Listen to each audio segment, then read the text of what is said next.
Absolutely. Hello and welcome to today's webinar. This is Mike Steckline from the Institute for Enterprise Excellence. Hope everyone's having a great day. Today we have a presentation on the topic of strategy deployment. It was to be presented by Didier Rubino, and Didier agreed to do this, put the slides together. He was called into another meeting that he had to attend, but his colleagues, John and Tyler, agreed to take over, and so they're going to lead the discussion today. As far as housekeeping, the phones are going to be on mute. If you want to use the chat function to ask questions, please do so. We'll also have some time at the end of the PowerPoint for any Q&A as far as time is available. This webinar is being recorded, and it's going to be available for some future viewing and listening for those that are participating, as well as those that couldn't participate with us today. The topic is strategy deployment, and I have a diagram here that shows our model for creating a sustainable transformation. And I've drawn an arrow to the focus that I think we're talking about today is a strategy deployment system. Of course, you'll see connections with the other parts of our model, but I think primarily we're talking about a strategy deployment system. Also want to point out that this will be the first in a series of webinars that we're going to be doing on the topic that we're titling A Pracademic's Guide to Strategy Deployment. And we're writing a white paper on that topic, and people that want to participate in writing and thinking about and participating in reviewing that white paper certainly can do so. Tyler and John are going to provide us with some great thoughts today, and we're going to turn it over to them and have them give us a presentation on this topic of how they view strategy deployment at healtheast. Well, thanks, Mike. We appreciate the opportunity both to share how healtheast is utilizing strategy deployment, but also receiving feedback. We'd like to learn from other members that have joined us today too, so appreciate your comments and your feedback. And good afternoon, everyone. My name is John Caladora. I am the director of our Lean office, or as we term it, Value-Based Improvement Office here at healtheast. And I'm Tyler Polkerbeck. I'm one of our advisors here in the Lean office. So what we'd like to cover today, our objective for this presentation is to share thinking and advice around strategy deployment. And we'll cover both how healtheast has adopted and is utilizing strategy deployment and PDCA cycles within it. And then also try and share with you where to begin and some advice on how to build strategy deployment if you're new to it or if you're looking to improve your strategy deployment process.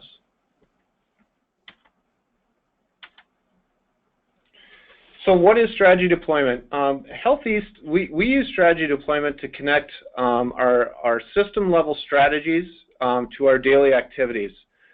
We use strategy deployment to define those key areas of emphasis for the year, establishing cascade targets for the coming year.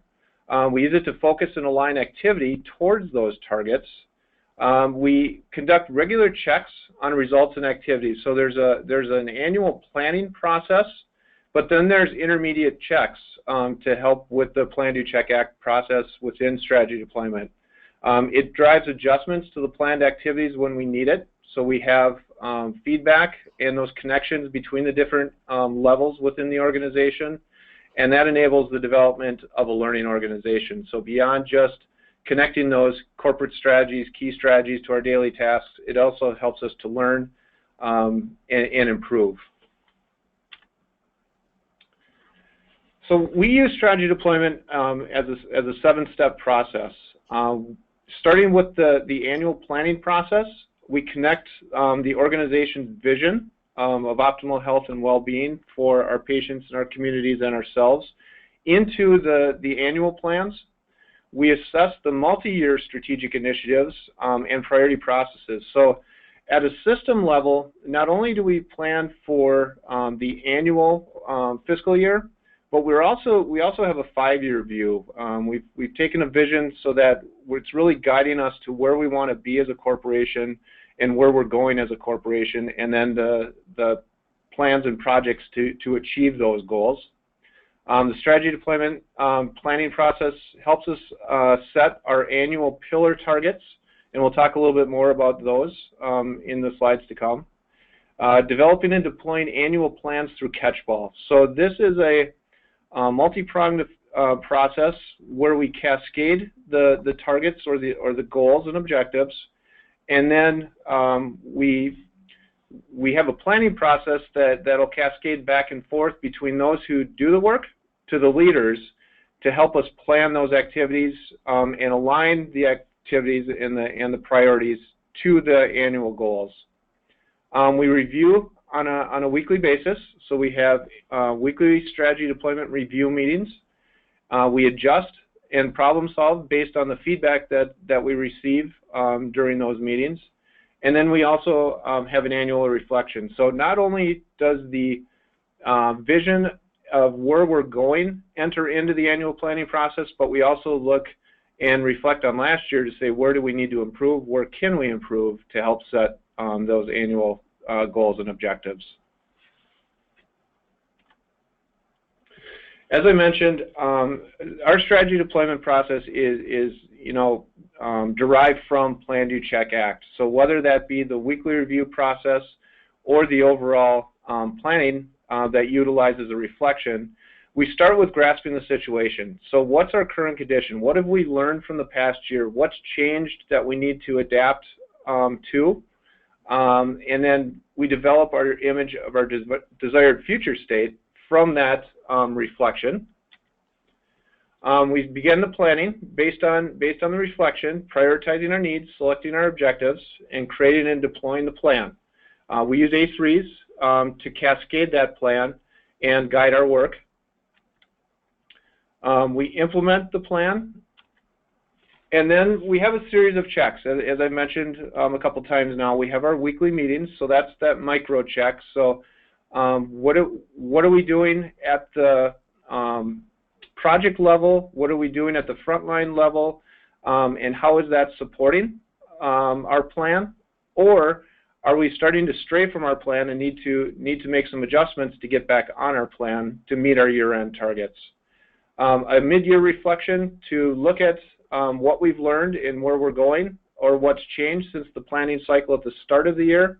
And then, again, as mentioned, a year-end reflection, which begins the planning process for the following fiscal year.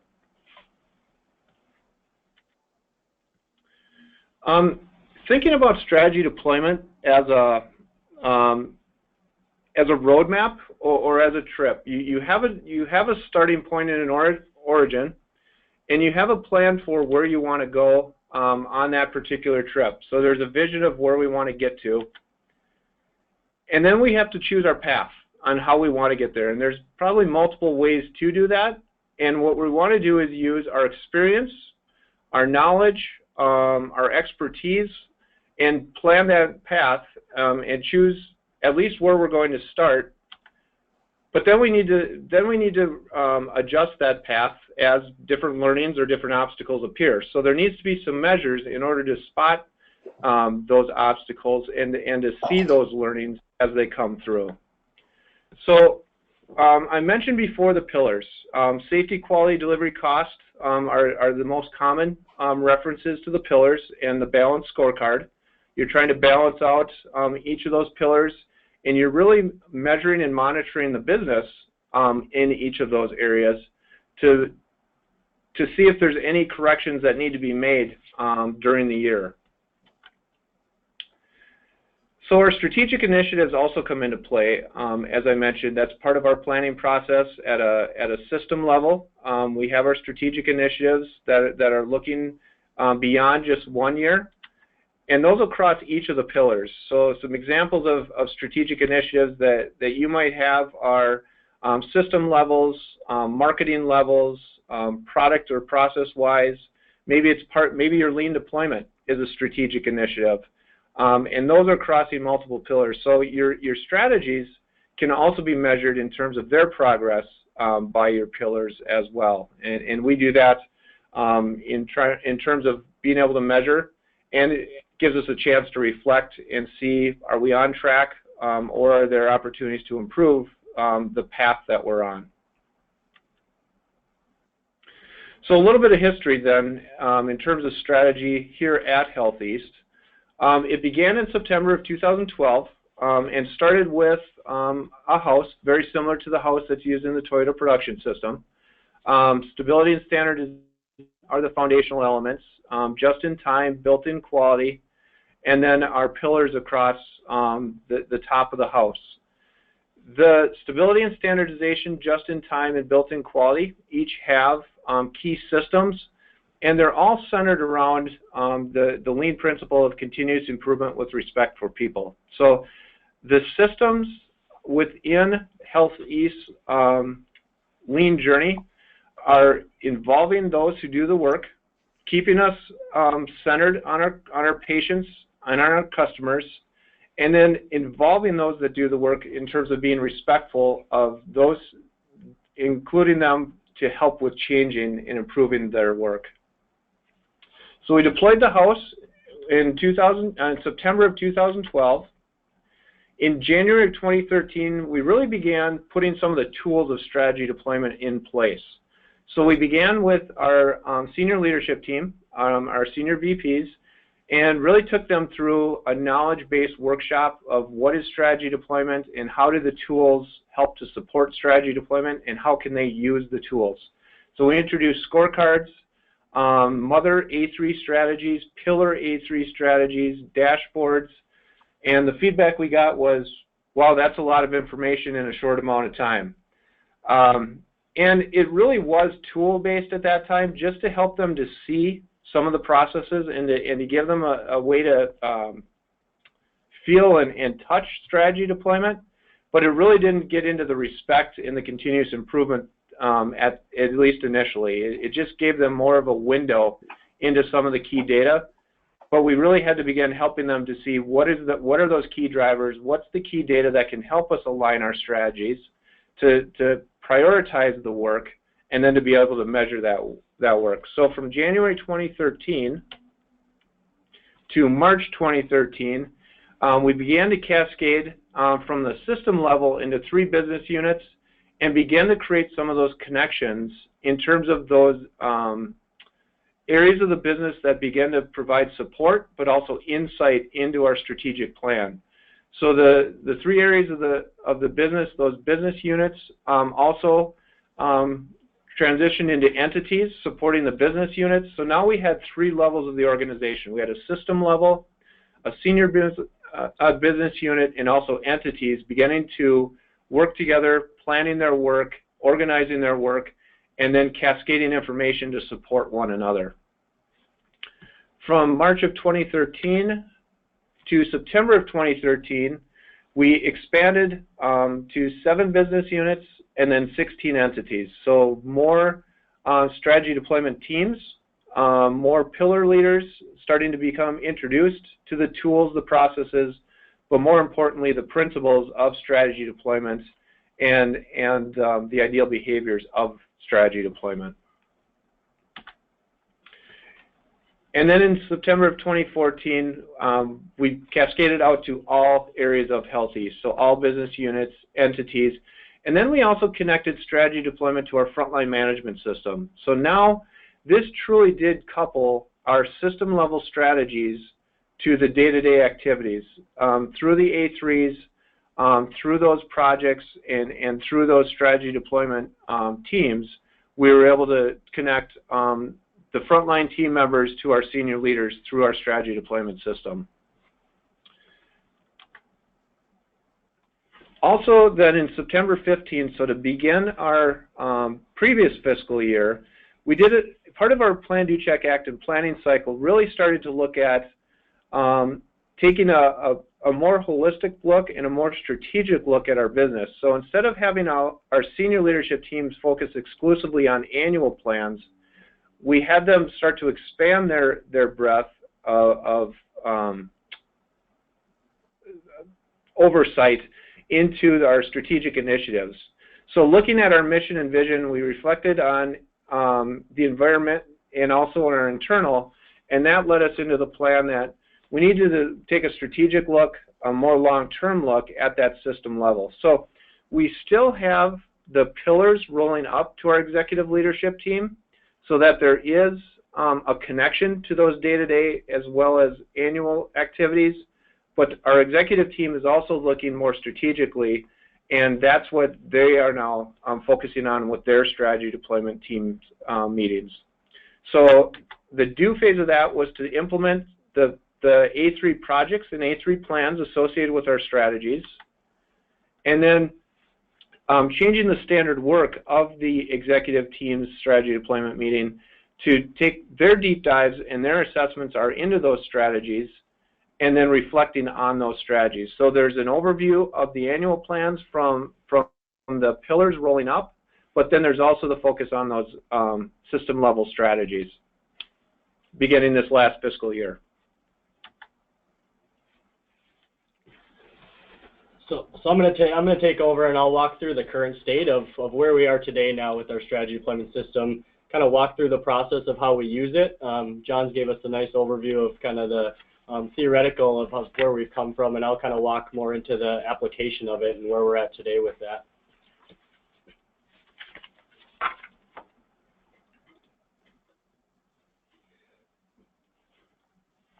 So, like John said, when he mentioned the strategic initiative, so our system strategies, they're kind of our larger multi-year initiatives that are really designed to close the biggest gaps that we need in order to strive closer and closer to getting closer to our vision. So it's really what's going to transform our organization and improve our position in the marketplace.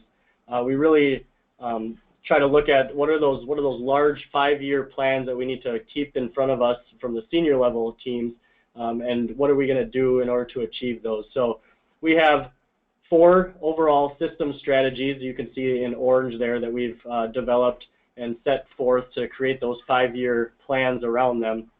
And then we also have enabling priority processes.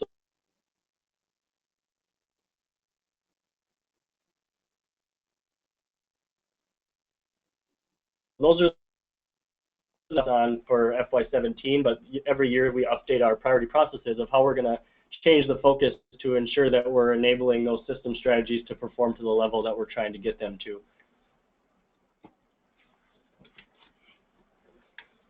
So with those system strategies, we create A3 strategies around them. So this is an A3 template and an A3 strategy for each of the system strategies. So on the left-hand side of the A3, it's really the current state, the thinking behind it, the reflection on where have we come from, and where are we at right now with the current state around where this system strategy is focusing on. Moving into the right-hand side is where we start to get to the doing part. So what are we going to be focusing on as part of this system strategy? How are we going to measure it? And then what are some of those initiatives and those key projects and plans that we need to create in order to drive towards the development of that? And then so with that, we take a slice, so that's a 2020 look at it right now, and so we look at the FY17 portion of that, created another A3 strategy for this particular year, and do a similar process where we reflect on where are we at right now, just in the past year, where have we come from, and then what do we need to do specifically this year in order to drive towards that 2020 vision of that system strategy. John mentioned the pillars, so we also have pillars. These are our operational activities, the daily activities that each of our teams at the front line are involved with. We have a balanced scorecard at each of our strategy deployment teams for them to measure their performance towards those pillars. So SQDC here are the classic 4 pillars. We have metrics around each of those 4 pillars then that are measured on a monthly basis for us to continually see whether we're making the progression and getting the results that we are aiming to get to drive towards those end of the year, fiscal year results. So we also have A3 strategies for each of our pillars at each of our strategy deployment teams. And I'll explain kind of how those come together with the system strategies. But each of those pillars has one A3 strategy with it, to also set forth where have we come from, what did we do last year around this pillar, what were some of the things we measured, what were our key projects, and then what do we need to then bring forth from a learning perspective to focus on next year and see where's the next focus going to be. How do we measure that on a monthly basis using the scorecard? And then what is that plan that we need to put in place? What are some of those key projects that we need to do in order to get those results that we're looking to get? So, like I said, the left-hand side, so we have the plans, where we've come from, what did we do last year, what have we learned along the way, how can we be more effective as a team, what can we do better when we're making these plans and reflecting to make sure that we're learning from the things that we did, and what do we need to then focus on and bring forth into next year from that learning to ultimately set forth the next year's targets. So then we say, what are these targets for next year? What is the theme going to be? What are some of the leading indicators that we can start to measure that will tell us whether we're going to hit those scorecard objectives that we're measuring monthly? How can we be more leading and measure more process-related metrics so we can be a little bit more proactive in adjusting and making improvements towards getting those scorecard results? The plans, like I said, what are those plans? How are we going to achieve those projects that we need to set forth? Who's going to own those projects? What are the specific targets for them? So what are we looking to get out of each of those projects, and how do they correlate to the scorecard's theme in general? And how do those two correlate together? How can we be better at planning what we're trying to do in order to get what we're looking to get? And then ultimately it has a timeline. It has a little Gantt chart on there for when will they be implemented. What does that timeline look like? Is it a 3-month? Is it something that's going to last all year? And we have increments and milestones along the way to make sure that we're progressing towards achieving each of those projects. We also have on the bottom right some potential risks. So if there's something that we know is coming up that could inhibit us from achieving these project targets or getting the results that we're looking to get, how can we be a little bit more proactive to look forth to those things and change if we can make any adjustments around it? So ultimately what we're looking to get is our scorecard targets at the end of the day. Those are the results that we've set forth. Those are what we're looking to get at the end of the year. Every month we're measuring it, and we have specific targets that we're looking to try to achieve. So we have the system strategies that are driving towards getting those scorecard targets. Those are the multi-year strategies that we talked about that some correlate to all pillars, some correlate to only a few pillars or particular parts of the pillars, but they ultimately cross over multiple pillars. We also have those operational improvements, so those daily processes that happen across our operations teams that are going to make those improvements that we need in order to get the results that we're going to get. So we look at those operational improvements more on the monthly view. They impact one particular pillar, and it's going to happen this year, whereas the system strategies cross over several years, like we mentioned. So we talked about the scorecard. So those are our monthly metrics that we measure at each team, and those are the lagging indicators on a monthly basis. We also, I alluded to the leading indicators. So we have dashboard metrics that we also track for each of the 4 pillars. These are the graphs, and we have them in a standardized format like this as bar graphs for every pillar. So it's easy, 5 seconds, 5 feet. We can quickly see where we're at with each of those metrics that we're tracking. They're acting more as our leading indicators. They're behavior metrics, they're process-related metrics that we can measure that will say, these are what we need to measure to make sure that we're going to achieve that month-end scorecard target.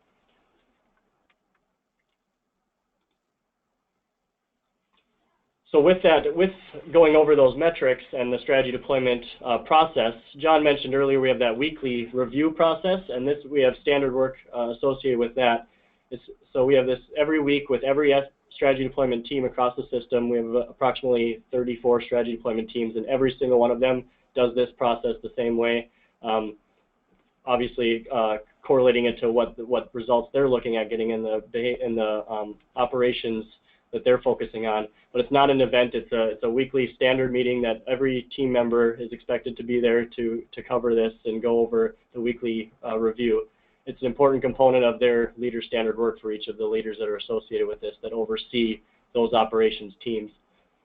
It's timed in order to elevate the check and adjust, so we can go all the way from the front line up to our executive team. We have those different levels that John mentioned, from the system level down to the entities, and which go all the way down to the front line, and we have a specific elevation process for that.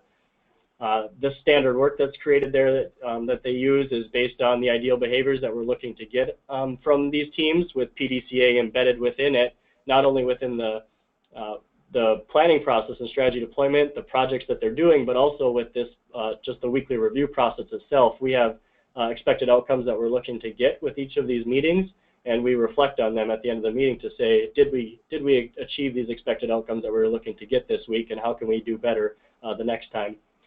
The elevation process is referenced there in the bottom right, where we have frontline teams that do Gemba walks on an ongoing basis, but then every Monday the entities meet, which every entity has representatives that oversee every frontline team in the system, and Monday is the day for the entities to do their strategy deployment meetings, which then goes to Tuesday and Wednesday, where the different business units do the meetings. So if anything needs to get escalated from the entities to the business units, that can happen between Monday and Tuesday or Wednesday when the business units meet. Then once all the business units meet on Tuesday or Wednesday, we have our executive leadership team, which is the system level view of our strategy deployment. And if anything needs to get elevated further from the business units, that gets bubbled up into the executive leadership team's strategy deployment meeting, which happens every Thursday.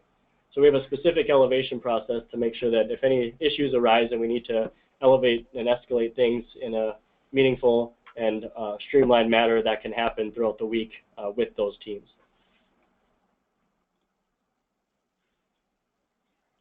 So within the strategy deployment weekly reviews, not only do they look at their metrics and for their scorecards and their dashboards and look at the process related metrics, but they also do a rotation where they do a deep dive into one particular pillar every week. So that schedule here is shown where we rotate through those pillars week by week to make sure that we're hitting and going deep into each of those pillars. If there's any hot spots that we need to focus on and things we need to make adjustments on, we can do that, and there's time referenced in that. So at the entity and the business unit level, they do a pillar deep dive into the rotating pillar, and they rotate that every week. At the executive team, they do a deep dive into those system strategies and the strategic initiatives that we mentioned before.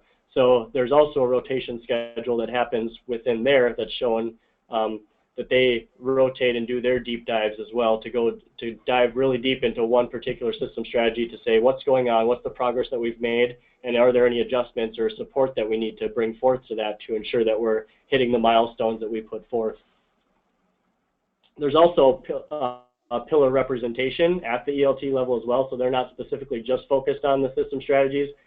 We have pillar leaders at the ELT at our executive team level where they serve as that representative for the whole system for each pillar. So if there are things that need to escalate, they're that spokesperson and that representation for those pillars at our executive team as well. So with the deep dives, we also have a standard for that. Our deep dive standard work is listed here where we can provide consistency throughout all of the teams that use this. It takes each of the pillars and goes deep into it by looking at first what follow-up from the last time, what were some of the commitments that we made, and what do we need to, are there anything that we need to follow up on or support that needs to be added to make sure that we're adjusting and making sure that we're hitting the things that we said we were going to. But then we dive deep into what are one or two specific hotspots within that team that we really need to look into to see if there's that work that needs to be put into it or some support that needs to be added. So they pick a hotspot, they segment the scorecard, break it down, figure out the data that they're looking at that correlates to that hotspot, and then do some observations. So they go to Gemba, they talk with people that are involved in those processes where those hotspots are happening, really dive deep into what are some of their obstacles using the improvement kata. You know, what was our target? What was our actual? What are some of the obstacles that we're experiencing right now? And what are we learning? And what can we bring forth and to make some adjustments? And so we can help you and provide support to this area, this hotspot that we're seeing. So these teams all do this same format at the end. They also make commitments to what do we need to follow up on next time, who's going to own that, and when are we going to follow up on it. And then they do a reflection, so there's PDCA built into this as well, where they reflect on the expected outcomes they were looking to get for the deep dive, and also for the strategy deployment weekly review as a whole. So as they measure their progress throughout the year and month by month on their scorecard, the plan doesn't always work. So they sometimes they go red on their scorecard. And so we have a process put in place where if they go red for 2 months in a row, that's where we need to step back and say, why is our plan not working? We had these results that we were looking to get. We said these were achievable and this is what we were looking to get. We had a plan put in place that we were expecting to get us there. And what is not working in that plan that it's not getting us the results that we were looking to get. So sometimes we need to see how we can figure out how to get back on track. So we need to put forth some corrective action. So the team, then the pillar leader, so for each team we have a pillar leader that leads that particular pillar, and that pillar leader would then start an A3, and we call it a corrective action A3, where they would look at what's the problem that they're trying to solve is that the scorecard is going red, and then they figure out what action plan they need to take in order to make some adjustments to get back on track. So with our strategy deployment, we have it visual on throughout every strategy deployment team, and use visual management to support that. So here's a picture of our strategy deployment board and an example of each, and I'll go into we kind of have two halves to the board, if you will. So the first half of the board is really looking at the metrics and the plan to get there. So we have an accountability board on the far left-hand side, where those are the action items that we take every week as we go through the process to say who's going to follow up on what, and we make particular dates in order to hit those targets. So they make a post-it note with their accountability posted up there, and then they follow up at the beginning of every meeting to make sure that we're following up on our commitments and ensure that we can make those particular adjustments. They look at each of the 4 pillars and their metrics, and it shows that there. It shows our scorecard, and then each of the 4 pillars has their own swim lanes, if you will. So each of the pillars goes all the way across throughout the whole wall, and pillar by pillar we walk through the metrics and the plan to get there and the projects that are in place in order to. So the left-hand side of the board is shown here with those metrics, and the right-hand side of the board is the projects and the work to get there. So this is our A3 wall, what we call it as part of our strategy deployment wall, where all the A3s are posted. Every project is an A3 and is posted up at the strategy deployment team that is owning that project. And from a visual management perspective, we can see, again, 5 seconds, 5 feet, if that project is on track or not. So we have little flags that we put on top of the A3, red and green, if it's on track and hitting the timeline and the milestones that we put in place for each of those particular projects. Or if it's red, we have a red flag on top, and we put a post-it note on it to say, why are we red, and what is some of the countermeasures that we're doing to get back on track. And so we make sure that we're hitting each of those projects and talking about the red ones to see if there's any support that we need from our other team members to get back on track with that or make adjustments as necessary.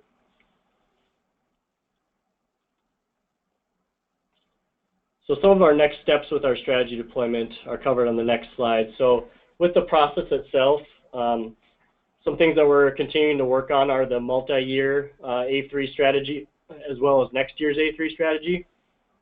So how do those correlate together, and how do they work together to better look at that multi-year plan, but then how can we segment that and see how we can better look at the progress that we're trying to get this year?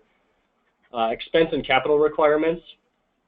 How do we better integrate what we know the projects are going to cost and some of the capital requirements that they'll be asking to get to do these particular projects, and how can we get that better further upstream to make sure that the projects that we're saying are going to get us those results have funding for them and that they're capital approved, so we make sure that there's no rework associated with that. The impact on our governance and structure, so particularly with our system strategies, looking forth out into the future to see if some of these system strategies and the changes that we're going to be putting in place, if they have an impact on our overall organizational structure and what that looks like from a strategy deployment perspective on how they can better connect and align with the organization and making sure that their plans still connect and correlate to what they have put forth in their strategies. Our strategic initiative and priority process performance metrics, this is how do we better measure the performance of those system strategies and strategic initiatives. So those multi-year strategies, we want to get better at consistently measuring those and seeing how we can not only measure the current performance, but start to get predictive on what are these system strategies going to deliver for us as far as results go in the future. The impact on our scorecard targets, so connecting more of the targets to the work. So we've been working on this, and I think it's an ongoing work that we're working on, is what are those targets and how does the work that we're saying is going to get us those targets connect together, and are we working on the right things? Being able to deselect the work that we don't need to do to get us those results, but ultimately choosing the right work to get the right results. The team members that we need, so picking the right people from the right parts of the business, focusing more on the people that we need to do the work rather than just a representative from particular areas. A lot of times we say that we need a leader from one area, where really we might need more of a frontline team member or a manager level to help us with a particular project. So getting better at selecting those team members, which leads into the team members that are the teams that are impacted, and the capacity consideration. If we say that we need one particular leader for 10 different projects, that's a capacity constraint, and we need to be better at picking the right people and also knowing what our capacity is for our improvement work and connecting that to the work that we're doing. And then risk analysis on what is the risk of not doing the work. So if we choose a particular project or a particular initiative, if we weren't going to do that, what is the risk associated with that, and how do we better estimate what that risk is to the organization and the teams that we're ultimately going to do that work. A3 coaching is another big next step for us, especially with the projects that support the system strategies and that are driving our scorecard targets. So with every A3, you need somebody to own it, and you need somebody to be coaching it. What that coaching looks like is something that we are working on and helping to develop those capabilities within our leadership and the people that will be leading those projects and also coaching them. Some materials that we're working on now to support that. Our monthly scorecard targets correlating to the projects on our A3 strategies. So again, connecting the work to the results, making sure that we're selecting the right work, the right amount of work, and the right people to do the work is part of that.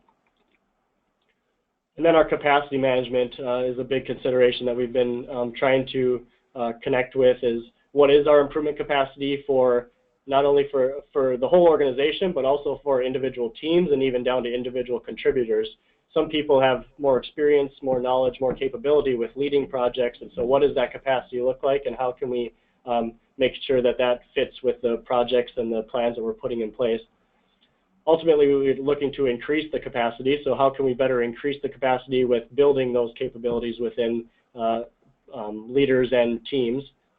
Level loading the A3 owners, so making sure that we're spreading the joy across the organization, making sure that people are all getting a chance to lead A3s. If you've been a team member before but you haven't led an A3, let's put that in place where you lead an A3 this year. Let's build that capability. Ultimately, that will increase our capacity to do improvement work.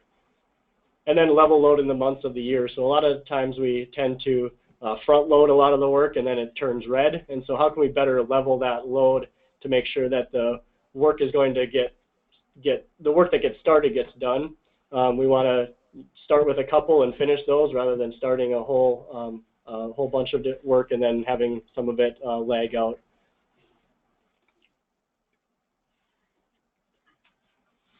All right, the last thing that we wanted to talk about was just a reflection and what have we learned from our strategy deployment journey so far. And that is, it's a big undertaking. You know, the vision of aligning the business and then cascading strategies to the daily activities, it's a big undertaking. It's a communication step that you're trying to get everyone involved with. So what have we learned from all that? Start small. Start with one area. Start with one group. And really help them to learn what this is all about. And it's a combination of learning the tools, but also learning the principles behind it and bringing that together. So start small. Grow the strategy deployment system slowly, one tool flow. So there's a lot of different tools that Tyler just covered with you, from metrics, visual controls, project alignment. There's a lot of different tools in place here that ultimately will work together and complement, but start slow and build up to that point. Teach in small bites and use immediately. So you really want to go from the knowledge to the skill. You want to try using the tools, and you want to begin using them to begin learning what works and where improvements are, but also getting the results from these and seeing that alignment start to take shape. Now, by teaching in small bites and using immediately, you might not have everything you need. You might find that there's gaps. So in closing those gaps, that doesn't mean you just stop what you're doing, but you become creative, experiment, become inventive, come up with what you need to close those gaps and to help shore up your strategy deployment system and begin connecting the different areas of your organization together. Integrate PDCA in absolutely everything. This is about learning. It's not only about just the planning and pushing it forward, but this is also about that reflection and learning so that you get better at the planning process. You get better at integrating and aligning the different organizational pieces of your organization so that they're working together, supporting one another, and your company's becoming stronger as a result. If you do not see it, it does not exist. So Tyler talked about the visual management, not only the status of how we are in terms of our plan or in terms of our schedule, but the accountability board means that we have those activities in front of us. The A3 projects posted means that we have visibility and can see what activities that we're concentrating on and what we're doing. That visual of understanding what we're working on and prioritizing around is powerful. Feedback is a gift. Executives inspect what they expect. Part of the strategy deployment in that weekly schedule that Tyler showed was the Gemba walk. Having the leaders get out and see the work and interact with the people and hear firsthand what help they need, what barriers that they can resolve, so how the business and how the strategy deployment system is operating is important. Look at the moon, not at my finger pointing towards the moon. So in other words, don't lose sight of the forest through the trees. Strategy deployment has a lot of moving parts. You're aligning a lot of different aspects of your business, but you're ultimately looking for the results, but you're also looking at how we're working together to get those results. Ultimate success will be measured by the individual and group discipline. Again, with this many tools and this many processes supporting one another, you need to make sure that there's alignment, and you need to make sure that those PDCA cycles are occurring. Be patient while seeking perfection. With anything in Lean, we're seeking perfection, and that helps us to continuously improve. And again, with the number of moving parts, with the alignment of the entire organization, there's going to be a lot of obstacles and a lot of challenges that you'll have to overcome. So be patient with those. Use those as learning opportunities, and use those as ways to grow the learnings and alignment of your organization. And that concludes what we have. Mike?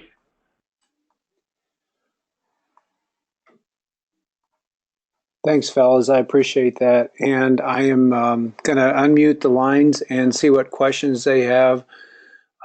Cynthia asked the question, is there a Hoshin team that coordinates all of this? If so, how many people?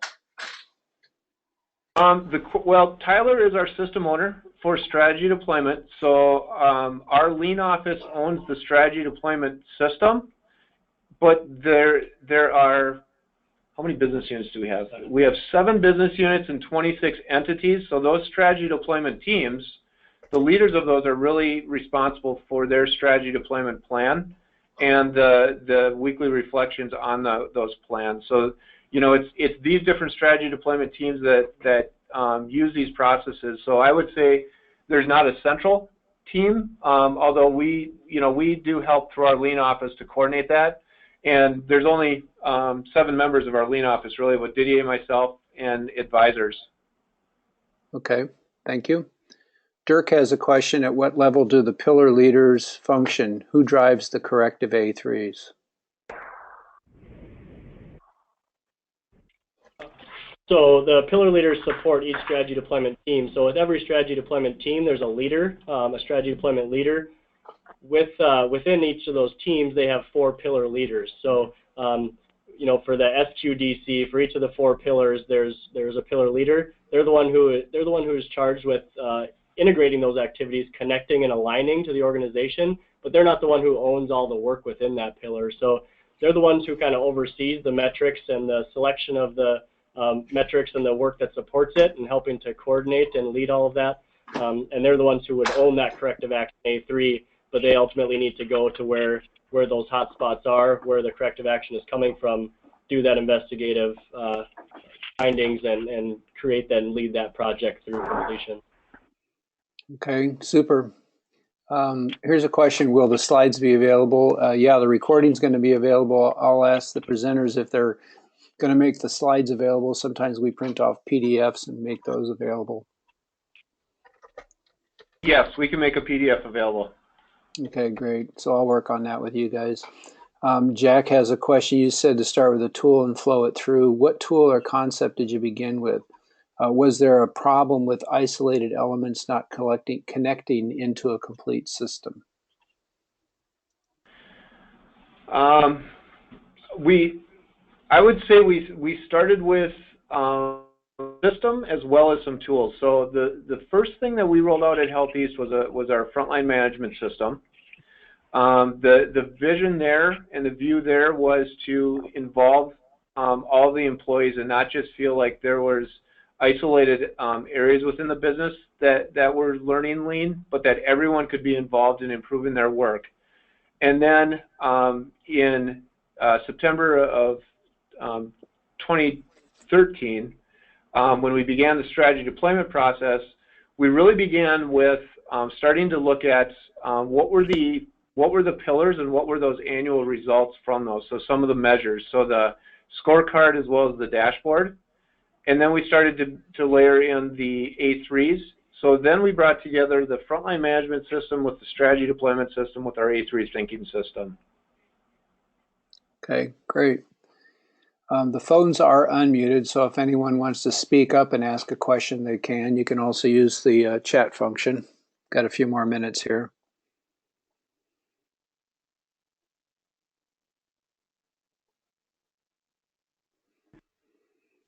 Mike Bailey here from Lehigh Valley Health Network.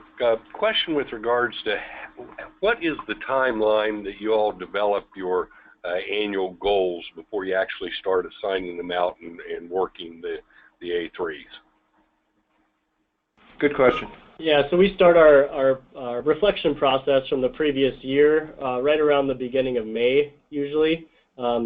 We adjust that kind of every year based on the learnings that we had from the previous year. We're constantly trying to improve our system as well. But usually that reflection process happens throughout May, where we reflect at the lowest level and escalate that to the top level, so we can reflect as a whole system before we start making our plans for the following year, which usually starts at the end of May, beginning of June. We'll start the focusing on what are the results that we're looking to get next year, and then starting to put together those plans. And sorry, our fiscal year starts September 1st, so it's about approximately 3 months before the start of the fiscal year is where we really start putting together those results that we're looking to get in the plans for them. Great, thanks. Roger has a question. What are examples of accountability if goals are not on track? Referring to the accountability board within our strategy deployment, so those may be follow-up items. It could be that someone is going to, follow up and get more information. It could be that someone is actually going to make an update or bring something back to the team. So it could be informational, it could be tool, and then if someone's not available to talk to, that conversation might not have been had over the course of the week, so they'll come back and report back that I don't have an update for you, and then they'll keep that accountability item on the board so it's not lost just because the conversation or whatever it was to follow up couldn't occur during the week. Okay, great. Okay, thanks. Jack has a question. How do you prevent working on too many initiatives? Is there a limit on work in process?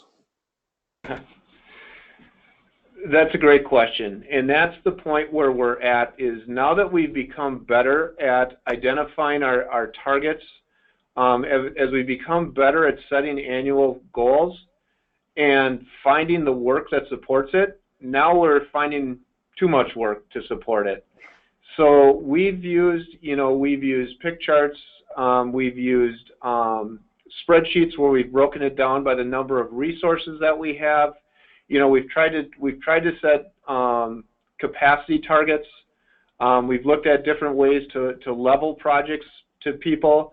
I wish I could tell you we have the secret sauce, but we're probably about 6 or 8 PDCA cycles in, and we're still looking for the optimal way to set capacity. But again, kind of like I said, that strategy deployment helps you to become a learning organization. That question that you just asked is helping us to get better, but it's not a quick path to figure out how to set capacity. A little bit of it is, it's multidimensional, Mike. Depending on who you're talking about or what level of leadership, you have different times to devote to improvement. At a more senior level, your focus is more strategic. It is more on business process improvement. But closer to the front line, your primary focus is on serving the patient, and you don't have as much time. So we look at it, and we've learned to look at it with a couple different lenses. One is, who is supporting the work? What's the type of work and who's supporting it? So how much time do they have available? And then we're really looking at their experience with A3s. So are they relatively new to leading projects and being part of project teams? Because then they're just not as efficient in trying to balance their time. Or have they had more time to learn? Do they have more experience in balancing their day-to-day activities as well as improvement work? And they may be more efficient with it. So that's the point we're at right now, is being able to evaluate the time available, but then the efficiency and experience that the people have with it. And we're trying to bring those two elements together as well. Great, thanks. I think we've got time for one more question here. If on the phone has a good way, we'd love to hear it. Oh, maybe somebody's got the better answer out there, huh? So there is one more question here. It says, how do you deal with too many items assigned to one person on the accountability board? Sure.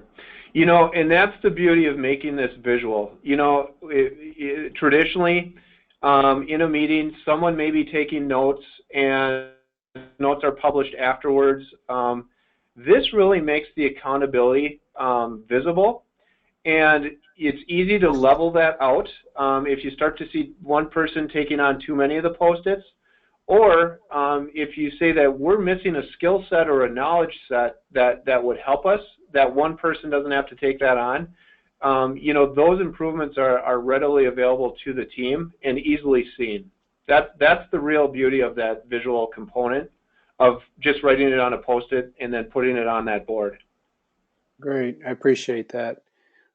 So I want to thank the presenters again, and if there's some additional questions that come up, I'm sure they'd be willing to help out with some answers or some thoughts via email, so we'll follow up with that process separately.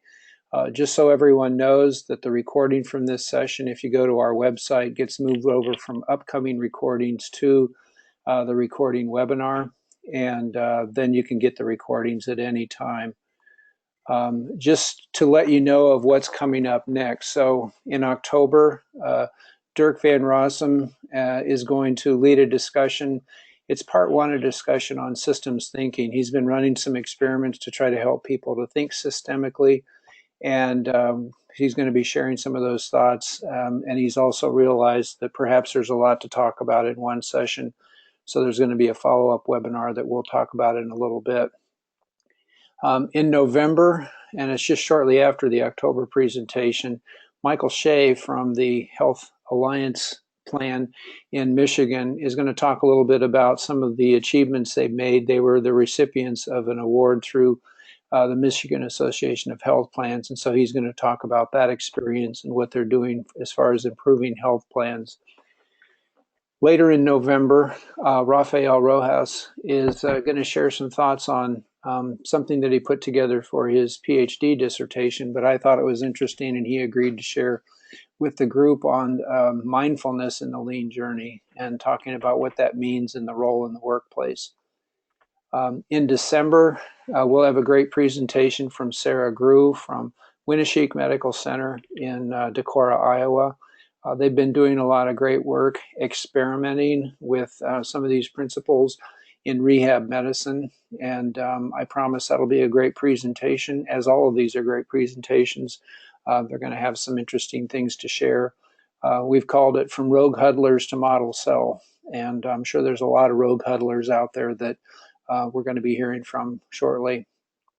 In January, here's part 2 of Dirk's presentation on the learnings and thinking around helping to create better systems thinkers. And then in February, so we're already starting to schedule into 2017, Ajay Rakar is going to give a presentation. It's going to be the second in the series around strategy deployment to help build our white paper on the Pracademics Guide to Strategy Deployment. And so he's going to be talking about similar topics. So if anyone out there, whether you're listening today or going to be listening to the recording, has something to share, would like to share some experiments that they've been doing, or perhaps would like to put some questions out to the group, a webinar is a nifty way to do that. It doesn't require any travel, just takes a little bit of time. And it helps us all to think a little bit deeper about what this means. And so that's how you do it. You contact me. We also have a group on the LinkedIn group, the IEX Pracademic Learning and Sharing Network, that anyone is welcome to participate in. So again, I want to thank our presenters. I want to thank both John and Tyler for taking the time to do this, and also with Didier helping to put this together. And I'm sure we'll be hearing some more from them down in the future. So I hope everyone has a good day. And if you're traveling, travel safe. Thanks again. Thanks, Mike. Thank you. Thanks.